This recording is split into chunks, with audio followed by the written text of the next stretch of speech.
Pete Marr here for B-Sides at Outside Lands 2023, and man, is this lineup stacked. I'm so stoked to have one of the performers joining us. It is Joy Oladokun. Hi. How are you? I'm doing well. How are you? I am fantastic. Great to see you back in San Francisco. It's good to be back. I actually love this city, so it's nice. Have you been to Golden Gate Park, where Outside Lands is? Yes, I came to a festival called Hardly Strictly Bluegrass in this same park. It's a lot smaller and a lot more like pot-smoking dads, so I'm excited to be here.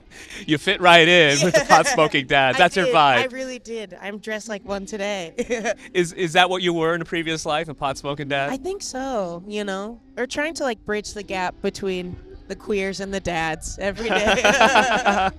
How did you enjoy that vibe and the spirit of San Francisco? Because your music, it just fits in so well as your personality and your lifestyle. Yeah, it was really awesome. I feel like this is such a cool city to play in. I've done a few like opening slots and headline shows and then that like bluegrass moment. And every time I feel like I'm playing for like widely different groups of people, but they all just like love music and love like good vibes. I mean, that's probably why you live where the weather's pretty sick. And you know, I think it's that type of thing as a musician that you like aspire to find in cities and cultures where it's just like people who are open and easygoing and ready to have a good time.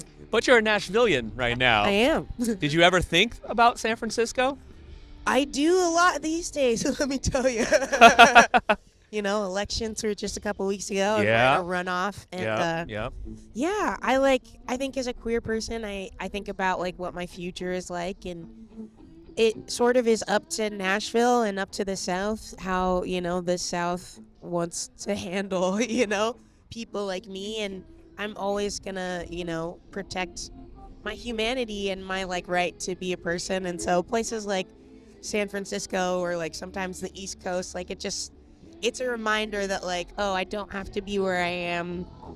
I don't have to suffer. Like I can like have a good life somewhere else. You know? Right. But I'm sure being in Nashville has been obviously so inspirational, influential in the music that you create. Yeah. Let me just say, I feel that San Francisco would still give you that inspiration as well. Oh, absolutely. It's honestly, the funny thing about Nashville is I'm a big Jimi Hendrix fan, and part of the reason I moved there is there's a street called Jefferson Street that's like sort of like this like hub of black music, and you know, life and gentrification has like it slowed it down, but it's where Jimi Hendrix learned to play the blues. And I moved to Nashville to sort of like walk around in all the places that my heroes walked around in, and San Francisco is also such a place, you know, and a lot of the music I'm inspired by sort of like came out of San Francisco during this, you know, you know, the summer of love. Right.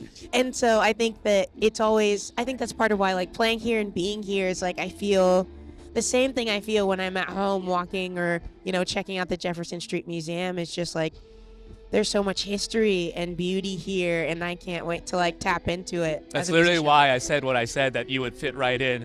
Hendrix played at Golden Gate Park back in the 60s during those, I don't know, pop-up festivals, if you will. Yeah. You would, I think, if you were back in the 60s, you would probably be making music and doing the same exact thing, right? Absolutely. That's what I say all the time. Is like, if my heroes were alive today, what type of music would they make? And then I just go make that. And I think if I was in the 60s, I'd be a kid in a candy shop. Yeah. At all the weirdest shows, like trying to sneak on the rooftop that the Beatles were on, like just doing it all, you know.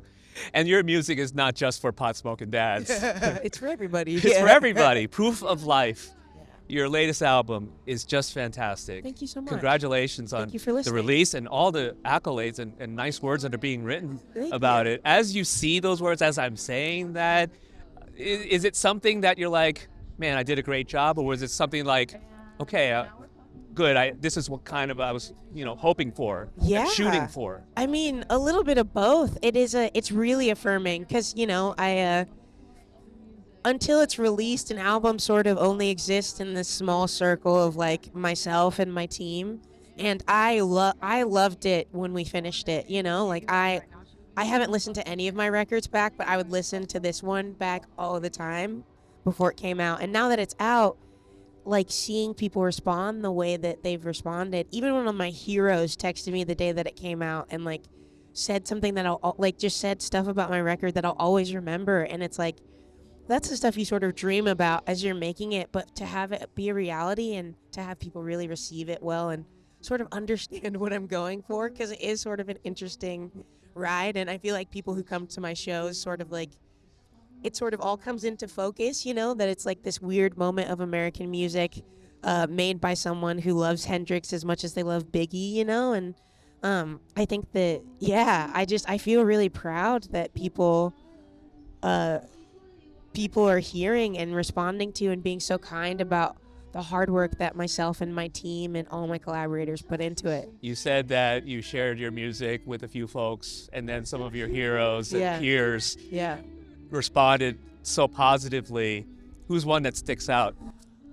John Mayer sent me John Mayer is honestly king of the nice texts, surprisingly, and Give me an example. I'm so curious. Yeah, I mean, the day my record came out, he first of all listened, which I felt like was really, really, lots of people have lots of things to do, so he didn't have to take time to listen, and then he was like, it reminds me of sort of like the 90s, early 2000 age of female singer-songwriters just taking a concept and creating a full fleshed out thought. And he commended me for pushing ideas forward and fully fleshing them out, not doing the half-produced pop thing, but sort of hiring a ton of string players and sort of going for it. And it really meant a lot to me because I made an album as if I was making an album 20 years ago. I sort of tried to there are things I do to make sure people know that I'm awake and not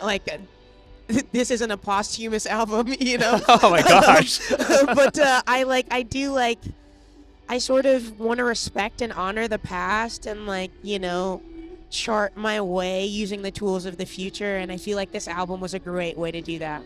What was the thought in collaborating with as many people as you did? Yeah. Because as an individual artist, I'm like, Joy can do this on her own. Oh, yeah. But you got some really great friends who said yes, like Manchester Orchestra, Noah Kahn, who's going to be playing here at Outside Lands later. Yeah. What was your thought? Were they part of the thought process when you were creating the music? This would be great for Noah. This would be great for... Oh, totally. The moment I wrote "We're All Gonna Die," Noah was the first person I thought of, and I think the thought process behind all the collaborations was I was making a record about my life, and I wanted to, honor that even in my influences and the people that have inspired me to do the things that I've always wanted to do. And so, calling Manchester Orchestra or asking Chris Stapleton to be on a song, it was all really intentional based on people that are on my playlist or, the bands that I would listen to as a kid or the people that I've met in this industry that I feel are doing, chasing the same things. I think Mount Joy is one of the coolest bands out. Oh, they're so amazing. They're so amazing. And if you have a chance to see Mount Joy live, do it. I have. Wow, it's just one of my favorite live experiences, and the fact that they're on my record, that means a lot because I go to Mount Joy shows as a fan. And so the heart behind it, is just call up Maxo Cream because I listen to his records all the time and be like, I have this weird thing. Do you want to do it? And it was cool that so many people said yes, and then it creates this sort of I feel like the posters on my bedroom wall as a kid came to life and participated in my record, which is really amazing. We are in the Bay, and Green Day doesn't live far from here. They're next. I want them to show up during your set. Ooh, I've always loved Green Day. I used to listen to so much Green Day. Honestly, still do. My family was big on road trips, and I would just Dookie, American Idiot, whatever. I would just top to bottom play it on repeat. I love Green Day. Yeah. As we all. And I love you. We love you. Yeah. Congrats on everything. And we look forward to your set here at Outside Lands. Thanks. I hope you have fun. Thank you for taking time. Absolutely. Yeah. It's Joy Oladokun right here at Outside Lands with B-Sides.